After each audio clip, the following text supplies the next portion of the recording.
Saudações, conspiradores, iniciando mais um programa Realidade Fantástica. Então, você acha que as escolas iniciáticas, as escolas espirituais, são necessárias na condução do buscador espiritual para sua meta, que é a iluminação? Você acha que os métodos, os sistemas, as pedagogias que foram criadas, elas ajudam ou atrapalham a pessoa que quer encetar essa busca espiritual, que é o escopo de todo ser humano? Então, esse é um tema polêmico e que já há algum tempo nós gostaríamos de abordar aqui no canal e vamos fazê-lo hoje com todo cuidado, com todo o respeito que ele merece. Antes, porém, é claro, eu vou pedir para que você se inscreva no canal, se você ainda não for, dê o seu like de confiança, acione o sininho. Muita gente fala, puxa, eu não fico sabendo dos vídeos que vocês publicam. É porque você não acionou o sininho. Quando você aciona o sininho, você será notificado no seu computador ou no seu celular dos vídeos que nós subimos toda semana. São mais de um vídeo por semana. Estamos aí com muitos conteúdos maravilhosos sendo disponibilizados. E, é claro, peço para que você deixe sua opinião mais ao final do vídeo. Eu também tenho uma dica sensacional em primeira mão para vocês, que é mais uma turma da nossa já consagrada formação básica em astrologia. Para você que quer se conhecer profundamente, mas também conhecer as pessoas com mais profundidade, além das máscaras que todos nós usamos, né? Conhecer a pessoa em sua verdadeira essência. A astrologia é um caminho antigo e comprovado, uma das grandes disciplinas correntes iniciáticas da história. E quando feita da forma como suas leis intrínsecas preconizam, você se surpreende, porque você consegue não só se conhecer, mas destrinchar o programa kármico de outras pessoas. Mais ainda, você pode, inclusive, ganhar uma possibilidade de uma nova profissão. Nós já formamos aí na formação básica em astrologia, em 7 anos de curso, mais de 100 alunos do Brasil e do exterior, e alguns desses alunos já estão trabalhando profissionalmente como astrólogos. Então, é uma oportunidade imperdível. Esse curso ele é online, mas em tempo real com o professor. Não é um curso gravado. É um curso online, em tempo real, pelo Zoom com o professor, que atende, interage com os alunos, né? E é uma metodologia que o nosso querido professor Marcos Kuznick, o astrólogo oficial do nosso canal, montou a partir de mais de 10 anos de estudo nessa ciência arcana que é a astrologia. E lembrando também que, além de você aprender astrologia de forma leve e divertida, você ganha certificado ao final. Então, se você quer aprender astrologia com a gente, o curso começa agora 18 de março, dia 18 de março, e na descrição desse vídeo você tem o link para a página de informações e inscrições desse curso.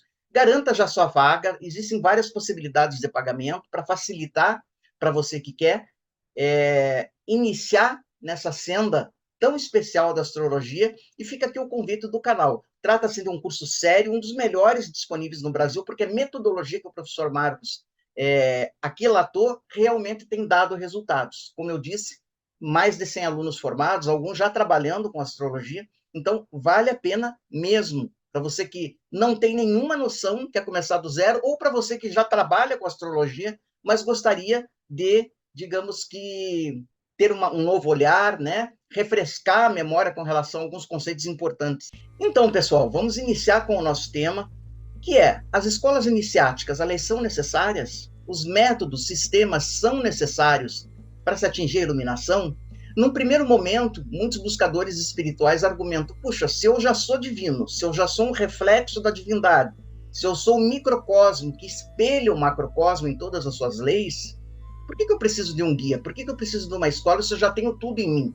Por certo, é verdade que nós temos todas essas potencialidades, mas será que é útil ter uma metodologia já testada para trazer isso com segurança para fora, ou esse caminho pode ser feito de uma forma mais solitária, de uma forma mais livre?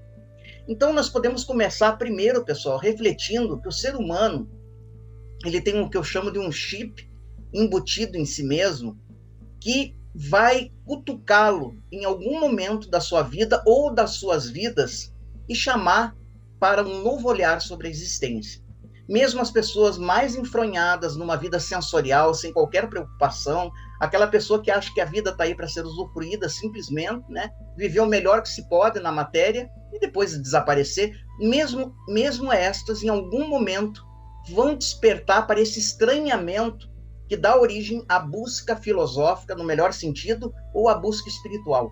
Geralmente isso não se dá de livre vontade, isso ocorre através de uma crise, que é outro mecanismo que a vida nos concede, né, uma bênção disfarçada, para quando nós nos acomodamos. Principalmente quando as coisas estão indo muito bem do ponto de vista material, a nossa tendência é se acomodar.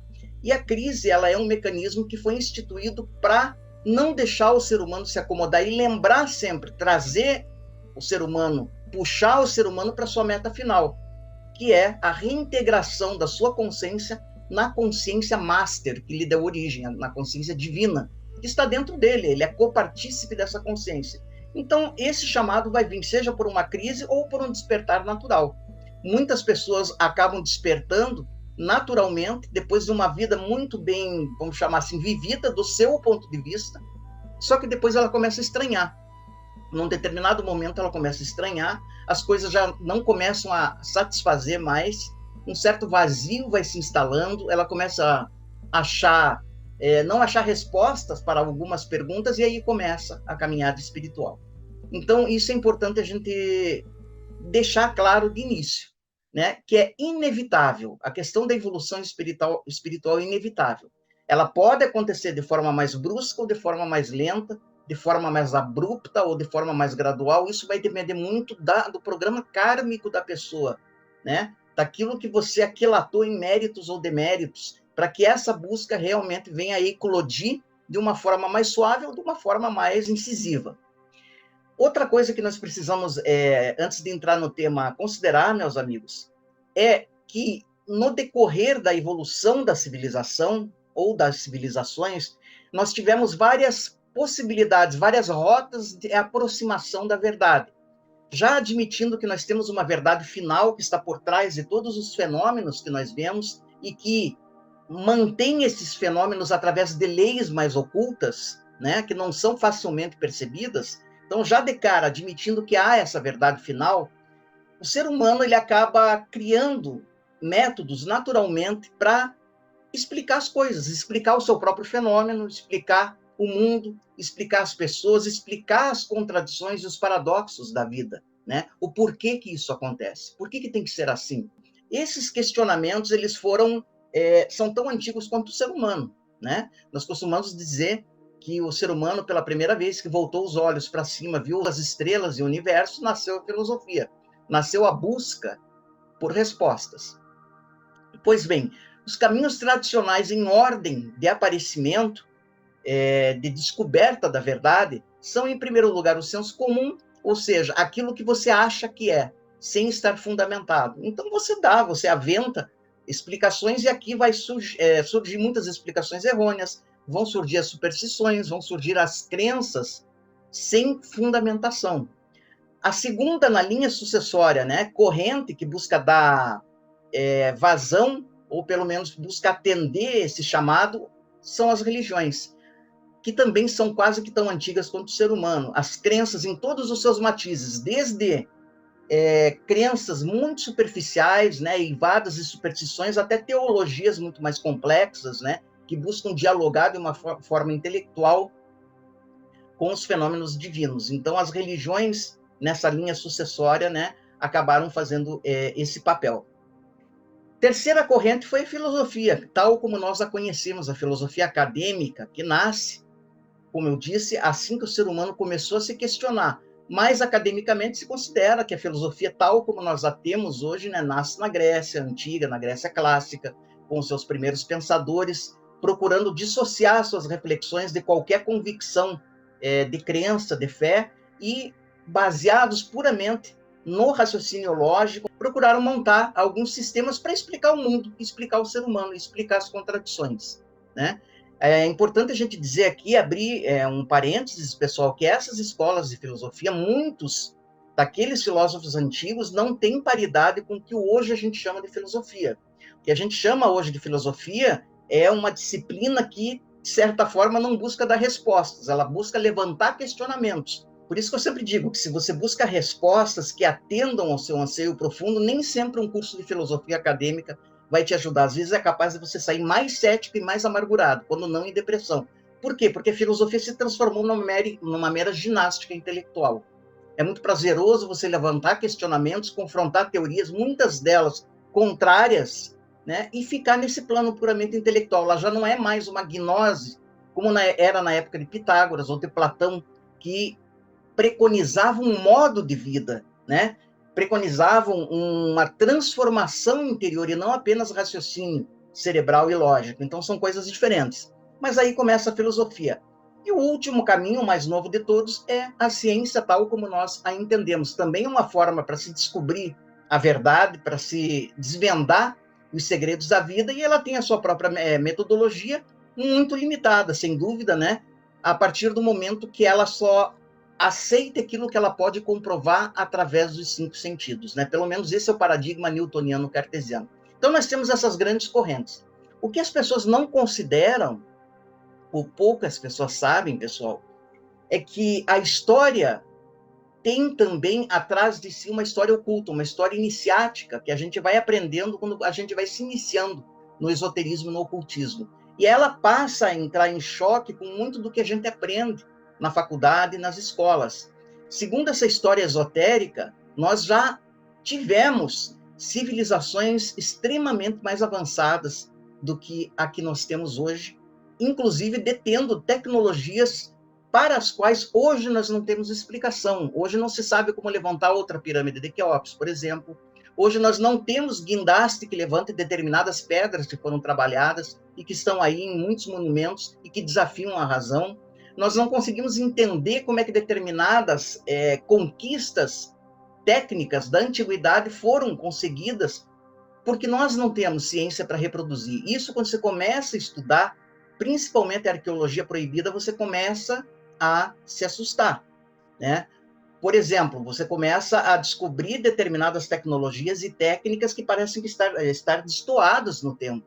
Então, aquela visão num passado primitivo, do homem muito primitivo, um caçador-coletor, pode ser verdade em parte, mas também pode ser verdade que, paralelamente a isso, existiram civilizações muito mais avançadas do que a nossa hoje. E daí você vem um mito, né? Você recebe o mito da Atlântida, da Lemúria, de Mu, e etc. Essa é a história iniciática. O que nós depreendemos daqui?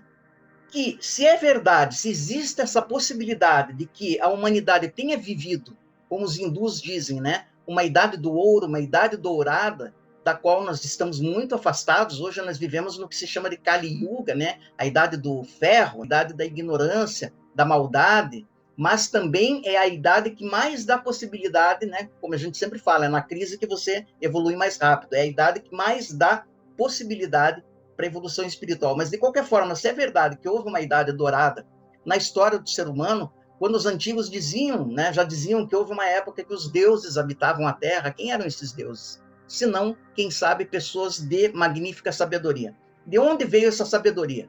Não é o escopo do nosso programa. O que nós queremos é levantar em você a possibilidade de, num passado remoto, a busca espiritual do ser humano já ter sido atingida no seu zênite por alguns indivíduos, né?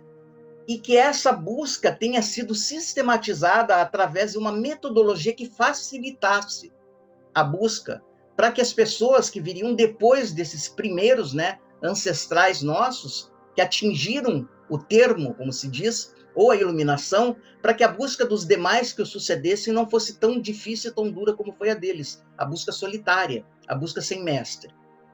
Então, essa quinta corrente, vamos chamar assim, de busca da verdade, é conhecida como corrente iniciática. É quando determinadas escolas foram montadas para facilitar a apreensão dessas pessoas em nessa busca espiritual. Então, aqui você já me vê falando a favor das escolas iniciáticas, né, da metodologia.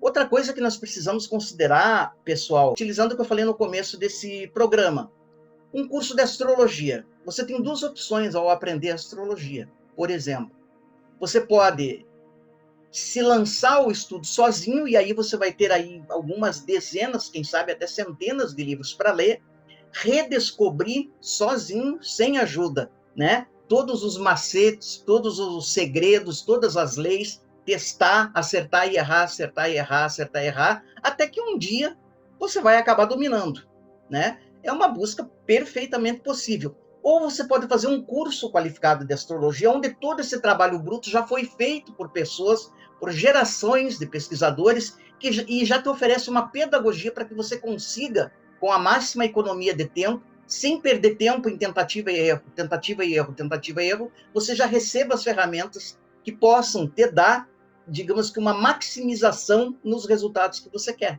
que é o aprendizado da astrologia.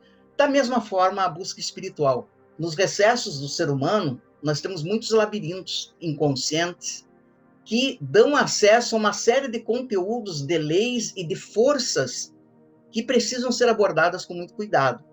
Muitas vezes o mergulho solitário nessas forças, a não ser que você fique só no plano intelectual, simplesmente estudando, né?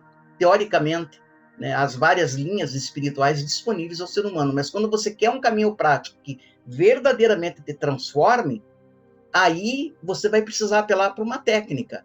Se você se lançar sozinho nessa busca, você, através de livros ou através de vários instrutores, você pode ter uma coleção de técnicas, experimentar um pouquinho de todas e ver como é que você se sai. Assim, para muitas pessoas, pelo menos, elas dizem, elas salvaguardam a liberdade delas, elas não têm seus pés presos a nenhum sistema e elas continuam, entre aspas, livres para forjar o seu próprio caminho. Só que esse caminho solitário, pessoal, ele tem perigos, realmente bastante palpáveis. A busca solitária, a busca sem método, sem sistema, ou experimentando vários métodos, né, tentando integrar esses vários métodos por conta própria, pode gerar acidentes psíquicos. No nosso vídeo sobre os chakras, por exemplo, nós vimos que esse despertar de chakras oferecidos em cursos de final de semana e até de algumas semanas são extremamente perigosos. O ser humano tem forças nucleares dentro de si. O despertar da consciência não é algo tão simples que não requeira cuidado, E quando você tenta isso de forma sem guia, sem método, sem sistema, pode ser que acidentes psíquicos ocorram. A história do esoterismo está cheia de pessoas que realmente se desequilibraram e ainda hoje nós temos algumas dessas pessoas em hospitais psiquiátricos que tentaram, né, aplicar determinadas forças espirituais, tentaram mergulhar nas profundezas de si mesmos sem ajuda, sem guia, sem o fio de Ariadne, né, que possa conduzir essa viagem de forma segura. Então, eu costumo comparar também com, por exemplo, alguém que quer se formar em odontologia. Você tem duas opções. Você pode falar, não quero depender de universidade, não quero depender de professor nenhum, eu sou uma pessoa livre, absolutamente livre, eu quero ter uma visão panorâmica sobre a odontologia. E eu vou pesquisar sozinho, através da literatura, vou rodar o mundo aí, ver como é que se dá as práticas aí odontológicas em várias partes do mundo e vou forjar o meu caminho.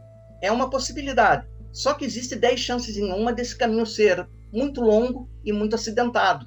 A busca solitária, sem guia, sem método, sem sistema, sem escola ou sem um mestre, ela pode realmente ser longa, acidentada, bastante sofrida, porque você tem que reinventar a roda. Muito do que já foi descoberto, muito daquilo que já foi testado, que se viu que funciona, outras coisas que se viu que não funcionam, né? Que já todo esse caminho já foi cartografado, você vai precisar redescobrir sozinho, sem ajuda. Então, voltando ao nosso exemplo, você tem essa possibilidade de buscar sozinho, se formar, vamos chamar assim, sozinho, embora as leis da maioria dos países aí não vão permitir que você trabalhe, ou você pode ir para uma faculdade. Você pode ir para uma faculdade, para um curso universitário em odontologia. O que vai acontecer? Naqueles 5 ou 6 anos, eu não sei quanto tempo dura a formação, você vai receber de uma forma muito didática, programática, séculos de experimentação. Tudo que já foi experimentado, aquilo que se viu que funciona, o que se viu que não funciona, tudo isso já foi cartografado, experimentado e transformado numa didática que pode te formar naquela disciplina com a máxima economia de tempo e com eficiência. Então, por aqui vocês veem, pessoal, que eu estou falando muito a favor da existência dessas escolas. É por isso que esses primeiros seres sábios, iluminados, muitas vezes que entraram para o inconsciente da civilização como deuses, mas que não eram mais do que seres humanos como nós, mas que atingiram, se adiantaram na busca espiritual e realmente realizaram o divino em si, Julgou-se que escolas que pudessem facilitar, através de uma metodologia própria, essa busca para as outras pessoas seriam úteis, e surgiram as escolas iniciáticas, né? Cujo berço está para sempre no Oriente e também na África, né? No Egito, muitas delas surgiram e algumas na Índia, nessas duas civilizações. E essas escolas, elas vêm se desdobrando através do tempo, né? Sua metodologia vai se atualizando, mas as leis que são eternas e que já foram descobertas, elas são mantidas e repassadas. Outra coisa muito importante, algumas pessoas falam, não, mas existem muitos caminhos, muitos exemplos de buscadores solitários que conseguiram chegar ao termo. É verdade. Você tem, por exemplo, exemplo de pesquisadores que não quiseram se unir a nenhuma escola, nenhum método, nenhum mestre, e fizeram uma redescoberta solitária de toda essa metodologia e formaram, veja só, eles mesmos seus próprios sistemas. Pode acontecer. Se você está disposto, se você tem tempo, se você está disposto a passar por todo o sofrimento, de acertar e errar, de buscar do zero, né? De rodar o mundo buscando todas essas tradições, fazer a sintetização de tudo, testar o que funciona, o que não funciona, é uma possibilidade que você tem. É claro, o ser humano é livre, ninguém é obrigado a aceitar um professor, né? Um orientador no caminho espiritual. Mas sempre lembrando que mesmo essas pessoas que tiveram, digamos que optaram por essa busca solitária, fora de qualquer instituição, fora de qualquer escola, fora de qualquer sistema, é importante dizer que são casos excepcionais, não são casos que abundam na história humana, e pessoas que realmente pagaram um preço muito caro em tempo, em dinheiro e muitas vezes até em sofrimento moral para conseguir atingir o zênite da busca e daí sim repassar através de um sistema. Por exemplo, você tem uma pessoa como o Dido Krishnamurti, considerando a fase dele pós-sociedade teosófica, quando ele se desliga da sociedade teosófica de Annie Besant, não era a teosofia de Blavatsky, essa já tinha sido abandonada, né? E quando ele se desliga, ele passa a plasmar um sistema próprio, veja que interessante, mas que recomenda se afastar de qualquer sistema, ou seja, nenhum mestre, nenhuma escola, nenhuma pedagogia, nenhum método pode te ajudar. Apenas a busca solitária, a introversão psicológica solitária, a análise solitária, a meditação solitária, né, pode dar bons frutos. É a técnica de Krishnamurti. Para muitas pessoas isso basta. Só que é preciso lembrar que nem todas as pessoas têm o tempo, né, necessário, têm a disposição para reinsetar essa busca, redescobrir essa busca, que foi a busca dessas pessoas. Por exemplo, a maioria dos gurus indianos, você pode falar assim, mas na Índia não existem necessariamente escolas espirituais. Nós temos os mestres, né? Só que todo mestre qualificado, ele vai se inserir no que no yoga iniciático se chama parampara. Parampara é a linha sucessória, é a linha de cada guru, que teve por sua vez o seu guru, que teve o seu guru e etc., formando uma linha iniciática de mestre para discípulo. Então, todo mestre, todo yogi avançado, todo swami verdadeiramente realizado, se você vai pedir iniciação, você vai ser inserido num método, você vai ser inserido numa egrégora e você vai ser inserido numa corrente, que no hinduísmo são várias, né? Cada uma com a sua tradição, mas todas levando ao mesmo lugar, vamos chamar assim, de realização. No sufismo, você tem o equivalente do Parampará na Sílsila. A Sílsila é a cadeia dourada, a linhagem dourada de mestres e discípulos. Quando você se associa a uma escola sufi, você se associa também a essa Sílsila, a essa cadeia sucessória que facilita a jornada. Porque muito do que nós precisaríamos buscar solitariamente já foi cartografado, então você já tem uma metodologia. Então aqui, esse vídeo, pessoal, a gente fala em favor das escolas, só que é preciso diferenciar uma coisa muito importante, pessoal. É preciso diferenciar uma coisa muito importante. Toda escola espiritual legítima preserva a liberdade de pensamento dos seus estudantes. O grande medo das pessoas se associarem a escolas, a caminhos, é que elas acham que vão ser proibidas de conhecer outras coisas, o que não é verdade no caso das escolas iniciáticas autênticas. Vamos pegar as três escolas iniciáticas mais famosas do Ocidente, que vamos dizer assim, que formam o tripé iniciático de todo o esoterismo ocidental, que é o rosacrucianismo, a maçonaria e o martinismo. Nessas 3 escolas, as pessoas que pelo menos a elas se associam sabem que a sua liberdade de pensamento é profundamente preservada, até porque essas escolas formam pensadores livres. O objetivo delas é formar pensadores livres, mas isso não significa que em toda essa liberdade não tem que se ter uma técnica específica, e aí sim é no que elas se diferenciam. Cada uma tem uma técnica específica.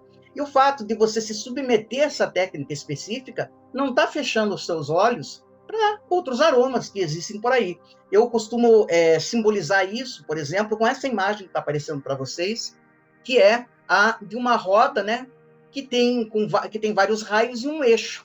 Os vários raios são as várias filosofias, as várias formas de espiritualidade que você pode conhecer, mas é importante que você eleja uma como teu eixo prático. Você tem que ter esse eixo. Porque, do contrário, se você fizer como nessa segunda imagem que está aparecendo, se não tiver um eixo, você vai simplesmente acumular aleatoriamente técnicas, mestres, discípulos e escolas, e esse acúmulo, longe do que pode parecer, ele não é proativo, ele não é produtivo, ele causa, na maioria das vezes, uma indigestão mental e, às vezes, espiritual. E o resultado, na prática, muitas vezes, é bastante decepcionante. Por exemplo, algumas pessoas, e isso vale, pessoal, até para as escolas autênticas, os caminhos autênticos. Muitas pessoas falam, mas por que eu não posso me afiliar em 5, 6, 7 escolas iniciáticas, todas legítimas? Se descobriu também por séculos de experiência, de tentativa e erro, né, de pesquisa, que nem sempre as egrégoras, separadamente legítimas, quando cruzadas, elas produzem um bom resultado. Aí você tem um fenômeno que a gente chama de choque de egrégoras. É o que acontecia muito frequentemente na Belle Époque do esoterismo francês. Existia uma doença iniciática chamada cordonite, não tem nada a ver com codorna, que ela se manifestava com pessoas que exageravam no número de suas afiliações iniciáticas, se afiliavam em 6, 7, 8, 9 sistemas diferentes, praticavam todos ao mesmo tempo, e em vez de ter uma evolução mais rápida, tinha um curto-circuito, né? Psíquico, psicológico e espiritual. Então, ainda assim, ainda hoje é assim. Por isso que você mantém a tua visão panorâmica, você mantém, porque essas escolas, né, pelo menos eu posso falar daquelas que eu conheço, no rosacrucianismo, ao qual eu sou ligado, a tua liberdade de pensamento é perfeitamente preservada. No escopo do rosacrucianismo, ele foi formado através das grandes correntes iniciáticas da história do Egito, da Índia, do sufismo islâmico, da Cabalá, da alquimia. Então, você tem já, de cara, um ensinamento que é dialógico, é muito rico e te faz conhecer muitas correntes, mas com uma técnica, que é a técnica Rosa Cruz, que se mostrou eficiente através dos séculos, né? Então, isso é uma coisa. Outra coisa é você se afiliar numa escola, numa seita, e aí sim, que passa a se tornar dogmática, te proíbe de se afiliar em outras escolas, te proíbe de ler livros que não sejam os livros daquela escola, te proíbe de se relacionar, gente, muitas vezes com pessoas de outras correntes iniciáticas. Mas essas não são escolas legítimas, pessoal, porque toda escola iniciática legítima, ela forma livres pensadores. A evolução, ela tem que se dar na liberdade de consciência. Então, numa escola como no rosacrucianismo, como na própria maçonaria, e inclusive no martinismo, que é uma corrente assim mais recortada, ela é judaico-cristã, trabalha com a espiritualidade judaico-cristã, mesmo ali você tem a plena liberdade de se afiliar em outras escolas, de conhecer outros caminhos, porque essas escolas são dialógicas, elas não são monológicas. Então, isso que nós precisamos separar. E outra coisa muito importante, pessoal, nesse choque de egrégoras, por exemplo, o que aconteceu comigo, né? Um exemplo que eu dou para vocês da minha caminhada. Há mais de 30 anos atrás, eu resolvi paralisar o meu progresso numa escola iniciática específica, né? No caso, a Rosa Cruz, porque já vem de família, isso, do meu avô e etc. Eu falei, não, eu quero conhecer outros caminhos, sentir outros aromas, quero ver o que acontece. E fui praticando vários exercícios solitariamente de yoga, exercícios de outras escolas espirituais, e fui acumulando isso. No final de um ano, eu estava seriamente perturbado psiquicamente. Eu tive que ficar um ano inteiro afastado de qualquer busca espiritual para minha aura voltar ao normal. Porque eu estava tendo espasmodicamente determinadas consequências psíquicas de exercícios que foram feitos, acumulados aleatoriamente sem sistema, né? Então, depois que eu senti todos esses aromas, fiquei 1 ano sem mexer, que me reequilibrei, daí eu vi que tinha que decidir por um caminho, né? Acabei optando pelo Rosa Cruz e estou nele aí há quase 30 anos, e se fosse um caminho que de qualquer forma limitasse a minha visão, eu não mais estaria. É porque ele mantém a liberdade de pensamento absoluta, de você se afiliar em outras escolas, se assim você quiser, de você dialogar com outras correntes, até porque o próprio ensinamento Rosa Cruz, ele faz citações de vários autores, de várias outras correntes, irmãs legítimas e espirituais, então você tem uma visão panorâmica, né? E para mim me bastou. Outras pessoas preferem outros sistemas. Tenho amigos praticamente em, vamos chamar assim, em vários caminhos espirituais. Tem, por exemplo, pessoas que falaram, não quero nenhuma escola, eu vou seguir Sri Satya Sai Baba, por exemplo. É ali que eu me encontrei, é na metodologia que ele preconizou, ok, está tudo certo. Se isso está fazendo bem para você, se realmente, e tudo indica que sim, é um caminho legítimo, né? Porque Sai Baba, para aqueles que assistiram o nosso programa sobre ele é um daqueles raros gurus que não tiveram mestres, né? E aí você fala, mas então como é que você explica? Pessoas como Ramana Maharishi e Sai Baba, que nasceram praticamente sabendo. E a história é muito parecida dos dois, né? Depois, lá na adolescência, dá um estalo, eles abandonam a família, abandonam tudo e começam a ensinar. No caso do Ramana Maharishi, ainda ele ficou em silêncio por um bom tempo, até começar a dar instruções. Sai Baba, já na adolescência, quando deu esse clique, ele já se tornou o Sai Baba. Ele começou a dar ensinamentos, começou a manifestar, né, todos os seus siddhis, né, os seus poderes, mas isso não é o mais importante, e formou o seu sistema. Muitas pessoas se realizam nesse sistema. Tá tudo certo. Se você sentiu, né, que você chegou em casa num sistema como esse, e se ele está te fazendo bem, e se ele não está te afastando das pessoas, mas está te aproximando das pessoas, ele dialoga com as diferenças, é um bom caminho. Agora, se o caminho que você segue está causando desarmonia no teu lar, desarmonia na tua saúde, desarmonia em você mesmo, cuidado, cuidado. E principalmente se ele está te afastando das pessoas, né? Isso é um sinal de alerta muito importante. Lembre-se, toda escola legítima ela tem que libertar e não aprisionar. Outra coisa importante também, que é pouquíssimo conhecido, pessoal, é que quando você se afilia num sistema, veja que eu não estou falando necessariamente de uma escola, mas num sistema, seja através de um guru na Índia, que faz parte de um parampará, de uma cadeia legítima de yogis, de iniciados, ou numa escola sufi, que tem a sua sílsila, a sua cadeia dourada, ou em qualquer outra corrente legítima, né? Método legítimo de se facilitar a busca espiritual, você está recebendo um influxo sutil do que a gente chama de egrégora. E quanto mais antiga, quanto mais testada é a escola, mais potente é a sua egrégora. É isso que diferencia a escola, as escolas tradicionais, de sistemas que muitas vezes foram criados por uma pessoa só, né? Que, embora sejam maravilhosas, não têm a força dessa egrégora que é protetora. Então, muitas pessoas não sabem, mas quando elas se afiliam num caminho esotérico tradicional, elas recebem também a ajuda disso que a gente chama de egrégora, que é um campo de energia formado pelos pensamentos dos mestres e discípulos do passado e do presente. Então, muitas pessoas, por exemplo, quando se afiliam, um exemplo que eu dou, no rosacrucianismo, né? Vocês sabem, isso aí eu estou cansado de falar, né? Eu faço parte da AMORC, mas conheço outras ordens rosacruzes e etc, né? Mas eu dou o exemplo que eu conheço. Muitas pessoas começam a notar que alguma coisa a mais ajuda o seu desenvolvimento nos exercícios, nas práticas, né? Nas experiências espirituais. Parece que tem uma força por trás, facilitando, limpando o caminho, protegendo. É a força da egrégora, porque é uma egrégora antiga, uma egrégora testada, uma egrégora que está aí, né? É como um guarda-chuva psíquico protetor. Então, poucas pessoas consideram isso. Mesma coisa se você aceitou um mestre como seu guru na Índia, e você foi aceito por esse mestre e logicamente, por toda aquela cadeia iniciática que ele representa, você está sob o influxo de uma egrégora antiga e testada. Então, essa também é um plus a mais que você tem quando você segue. De certa forma, você consente em seguir um método, né? Mas, como eu sempre digo, você tem a total liberdade de rejeitar todo método, todo sistema, todo mestre, toda escola e encetar o caminho sozinho.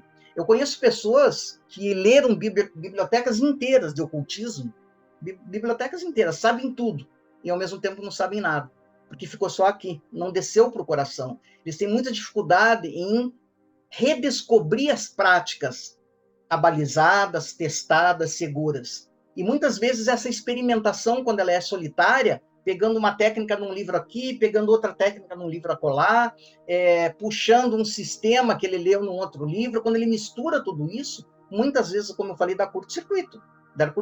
A não ser que esse sistema tenha sido muito testado pelo seu descobridor ou pelo seu formatador e lhe ofereça, digamos que, uma metodologia segura. Ou você tem uma escola que faz isso de uma forma mais impessoal, porque daí elas não foram fundadas por uma pessoa, mas por um colegiado de iniciados em diferentes épocas, e que plasmaram um sistema que foi testado e aprovado através dos séculos, né? Tudo aquilo que podia dar errado foi cartografado e retirado do sistema, e tudo aquilo que provou ser eficaz, né, através de uma geração de experimentadores, é mantido no sistema, né? É o caso, particularmente, né, de métodos como o do rosacrucianismo, do martinismo, da própria maçonaria. Para muitos, a maçonaria hoje não tem mais fulgurando em si aquele esoterismo. Muita gente fala, puxa, mas perdeu. Mas para aqueles que sabem ler no seu maravilhoso simbolismo, né, e na sua ritualística, está tudo ali.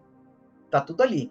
A única diferença é que talvez essa instrução não seja tão explícita como ocorre, por exemplo, num caminho como Rosa Cruz, que você tem as instruções explícitas, as práticas, os exercícios, etc.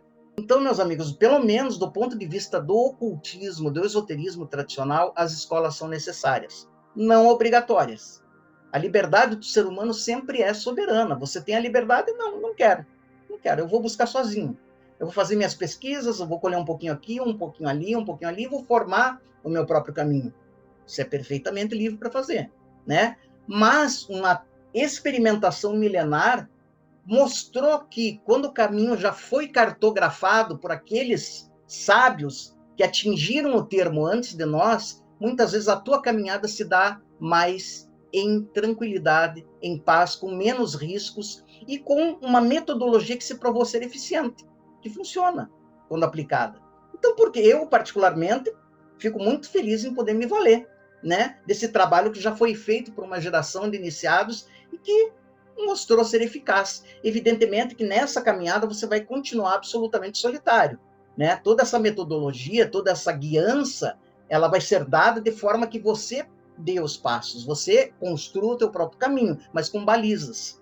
Você recebe balizas para não se perder, né? É a história do filho pródigo, né? Que antes estava imerso na divindade, depois ele cai na matéria, ele esquece a sua herança divina, de repente, no seu pior momento, quando ele estava comendo lá lavagem de porco, né? Como um mendigo, ele lembra, mas eu não preciso passar por isso, eu sou filho de rei. E ele volta para o reinado do seu pai, para o reino do seu pai, e é recebido com pompa e com alegria. É uma cartografia da consciência que Cristo, né, na Bíblia, nos colocou para essa volta, né? Nós somos deuses caídos, entre aspas, porque antes nós não tínhamos a autoconsciência, estávamos imersos como parcelas da divindade, só que de forma inconsciente. A gente precisa desse impacto com a matéria para adquirir essa autoconsciência e depois, num determinado momento, se lembrar da nossa origem divina e voltar para casa, né? E voltar para casa. É para isso que existe a encarnação material, né? Não tem outro propósito, não é um parquinho de diversão para a gente, é realmente uma escola de aprendizado, né? E também, muito importante citar que a busca espiritual não é se evadir dos compromissos materiais. A partir do momento que você considera o mundo material como uma escola espiritual, você é instado a transformar esse mundo num mundo melhor, através daquilo, da tua própria evolução. Ela tem que se irradiar para outras pessoas. Mesmo os yogis, os místicos solitários no Himalaia, que parecem não fazer nenhum contato com o mundo, misteriosamente eles atraem, às vezes, dezenas, centenas de estudantes, sem que nada façam para isso, né? O exemplo mais tradicional disso é da flor, né? Que quando se abre, aquele aroma, né?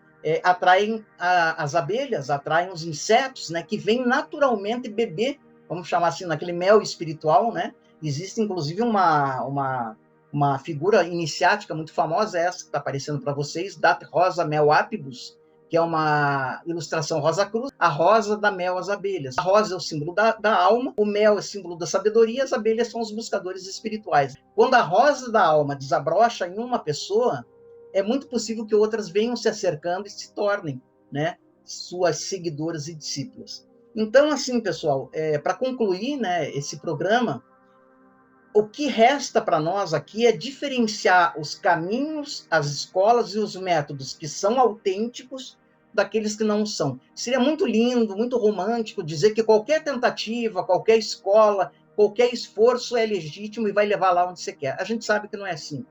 Infelizmente não é assim, pessoal. Digo infelizmente, seria mais fácil até, né? É como, por exemplo, qualquer profissional de uma determinada profissão ter o mesmo grau de excelência. Tem alguns que não têm, e tem alguns que causam acidentes realmente bastante importantes, porque não tiveram uma boa formação, às vezes não têm o caráter e a moral necessárias, né, para exercer aquela profissão, às vezes são simplesmente charlatães. Então, existem realmente diferenciações. Aqui no canal Realidade Fantástica, a gente procura sempre trazer, não é que a gente sempre acerte, mas a gente faz um esforço para sempre trazer os caminhos que consideramos autênticos, legítimos, seguros para essa busca espiritual. E vocês que nos acompanham há 7 a 8 anos, vocês sabem que nós repetidamente temos falado nas grandes correntes iniciáticas da história, né? Como o rosacrucianismo, já citado, a maçonaria, o martinismo, né? O sufismo, o druzismo, a cabalá, a astrologia, o hermetismo, a alquimia, e uma série de disciplinas, vamos chamar assim, que foram testadas pelo tempo. E cabe a você achar aquela que mais fala ao teu coração. Aí sim é uma busca pessoal e livre. Você tem que, aí não tem outro jeito, realmente você experimentar um pouquinho em cada uma até você ter aquela sensação, cheguei em casa. Quando isso acontece, você achou a técnica certa para a tua programação psicológica. Cada um de nós vai se afinar melhor com uma técnica. Tem gente que jamais vai se afinar, por exemplo, com a técnica Rosa Cruz e vai se encontrar na técnica de um yogi, por exemplo, né? De uma escola iógica do Oriente. E ali ele vai se realizar, ali o coração vai aquietar, ele vai sentir que chegou em casa. Outras vão encontrar numa escola sufi, outras vão encontrar num sistema de um pensador só, mas que agregou vários caminhos, é ali que ela vai, né? Então isso é muito individual. Não há outro caminho a não ser ir testando. Então aqui no canal a gente procura dar algumas dicas, já encaminhamos centenas de buscadores, né, para escolas que nós consideramos legítimas, para caminhos, né, sempre dando uma escolha múltipla, né, de vários caminhos, para não dizerem que a gente está tentando puxar para um determinado caminho. Se você me seguiu até aqui, espero que essas reflexões sejam úteis para você em algum momento, em algum ponto, sempre respeitando a todos aqueles que optaram por seguir um caminho sem mestre, sem escola, sem sistema, buscar solitariamente, que gostam dessa busca, que é uma aventura, né? É a grande aventura da vida. Na verdade, é a grande aventura da vida. Eu tenho um amigo assim, que falou, não, Jamil, eu sei que você já me indicou várias possibilidades de escolas, de caminhos, de mestres, mas não. Eu sou um ser completamente livre e eu vou continuar a minha vida buscando. É o que eu falo para ele. Se você se sente feliz, o tempo não é uma coisa importante para você não é importante você acelerar a tua evolução, mas ter aí várias vidas para buscar redescobrir aquilo que muitas vezes já foi descoberto, tá tudo ok. Você se sente feliz assim com essa aventura, tá perfeito. Tá maravilha. O que nós não devemos é tentar converter as pessoas para o nosso modo de ver, né? Aqui no Realidade Fantástica a gente tem essa linha editorial, a gente coloca aquilo, os conhecimentos de acordo com essa linha editorial, mas você é livre, né, para seguir ou aceitar, seguir não, aceitar ou não essas reflexões. Escreve aí o que você acha disso, se você já teve experiências com a busca espiritual, você é um buscador solitário, você achou o teu lar espiritual em alguma escola, em algum mestre. Escreve aí que a gente gostaria de saber o que você pensa sobre isso. Lembrando sempre que o mistério está entre nós. Até o nosso próximo encontro.